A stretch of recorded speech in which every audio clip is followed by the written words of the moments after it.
Salut à tous, c'est Steven. Aujourd'hui, je vous montre ce que j'ai là-dedans et que j'emporte partout avec moi.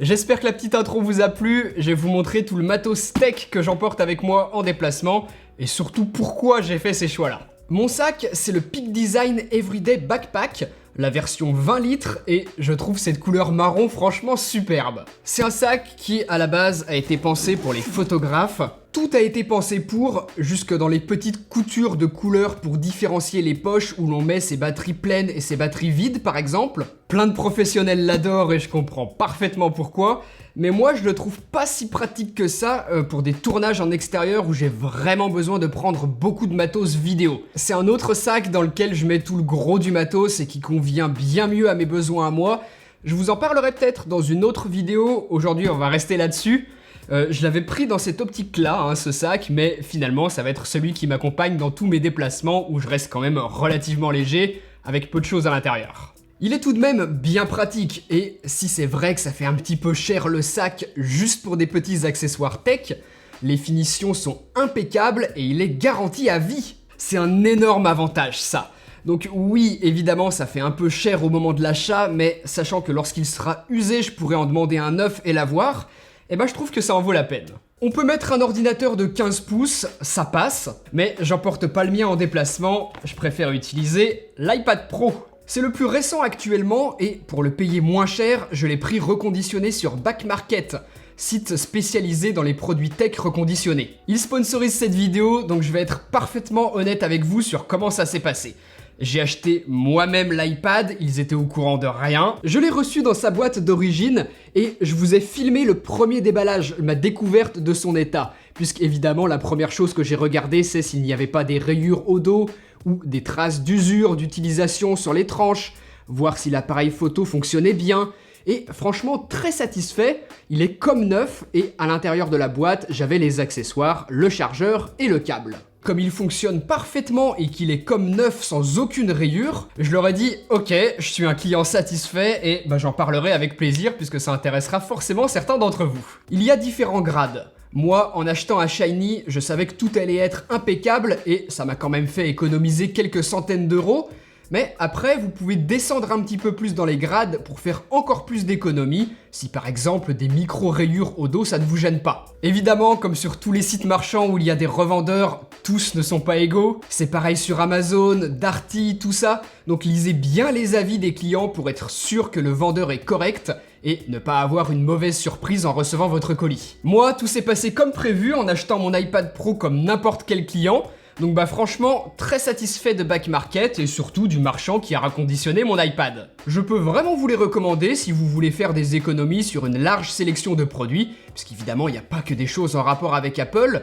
Je vous laisserai aller faire un tour sur le site, je vous ai mis le lien en description de vidéo. Forcément, la garantie que j'ai eue avec mon iPad est plus courte, j'ai eu 6 mois au lieu de 2 ans si je l'avais acheté neuf chez Apple. Mais sur un iPad Pro, je sais très bien que dans les premiers mois, si je remarque pas de soucis de fonctionnement général, que l'écran est impeccable, j'aurai pas de mauvaise surprise par la suite.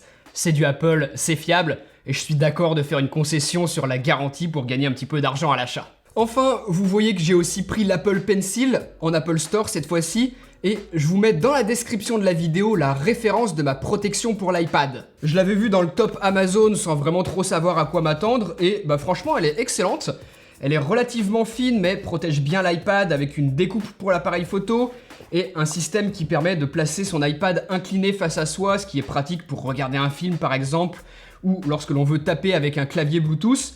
Il y a 2 inclinaisons, il y a celle-ci, celle-là qui est un petit peu plus droite, et sur le dessus vous voyez que j'ai une petite truc de prévu élastique pour placer l'Apple Pencil. Il y a une découpe dans la protection, donc le magnétisme fonctionne et le pencil se recharge. Donc franchement, excellente cover. Pareil, un lien dans la description de la vidéo si vous la voulez. L'arrivée d'iPadOS, c'est vraiment ce qui m'a décidé à acheter l'iPad Pro. Avant, j'en voyais pas vraiment l'intérêt à cause des bridages d'iOS, mais là, maintenant qu'on a un vrai support des téléchargements, la possibilité de brancher un disque dur externe, l'arrivée de Photoshop version iPad et des outils natifs encore plus évolués pour retoucher mes photos et mes vidéos, franchement, j'ai plus du tout la nécessité d'avoir un ordinateur portable avec moi lors de déplacements courts.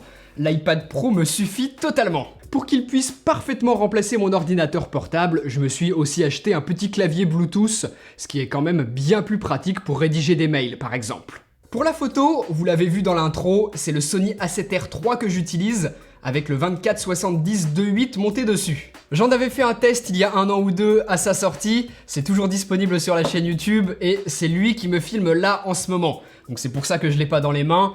Je suis toujours aussi satisfait de sa qualité. Toutes les dernières vidéos depuis maintenant sa sortie sont faites avec. Vous avez l'habitude de voir ce que ça donne. Il est à la fois excellent en photo et en vidéo, ce qui me permet d'avoir un seul boîtier avec moi pour tout faire et tout faire très bien. En plus de ça, le 24-70-2.8 qui est monté dessus, le G-Master est incroyable, polyvalent. Pour des petites choses comme ça, faciles à faire en déplacement, il couvre tous mes besoins. En dessous, j'ai mis une petite plaque Peak Design. Ça me permet de l'utiliser avec l'accessoire de la même marque que j'ai accroché sur mon sac pour pouvoir fixer mon appareil photo et me laisser les mains libres. Vous inquiétez pas, ça supporte quand même un gros poids. Là, avec le 24-70, pas de problème. J'ai aussi monté un 70-200, ça tient. C'est aussi là que vous comprenez que le sac, c'est du costaud. Ça tient parfaitement. Par contre, si vous l'accrochez à la ceinture, mettez quand même un objectif plutôt léger, sinon vous allez vous retrouver avec le pantalon sur les genoux. Et pour en finir avec la photo, dans mon sac, j'ai ce petit lecteur de carte SD avec de l'USB-C. Ça me permet de décharger mes cartes directement sur l'iPad et de commencer à faire de l'édition en déplacement si je le souhaite. Ma dernière vidéo sur le Mavic Mini a été montée sur l'iPad Pro avec LumaFusion. Ma dernière photo Instagram, pareil, elle a été éditée sur l'iPad Pro. Vous avez compris, j'en suis très content pour pouvoir travailler en mobilité, il est parfait pour ça et largement assez puissant. Ensuite, dans mon sac, j'emporte également avec moi les AirPods 2 avec leur boîtier de charge sans fil. J'ai pas acheté les nouveaux, les AirPods Pro, j'en ai pas besoin, ceux-là me conviennent parfaitement et je les utilise principalement dans la rue parce que vu qu'ils n'ont pas de réduction de bruit, ça me permet toujours d'entendre tous les bruits autour de moi, notamment les voitures, et c'est pas trop dangereux. Ou alors je les utilise en intérieur lorsque c'est quand même assez calme.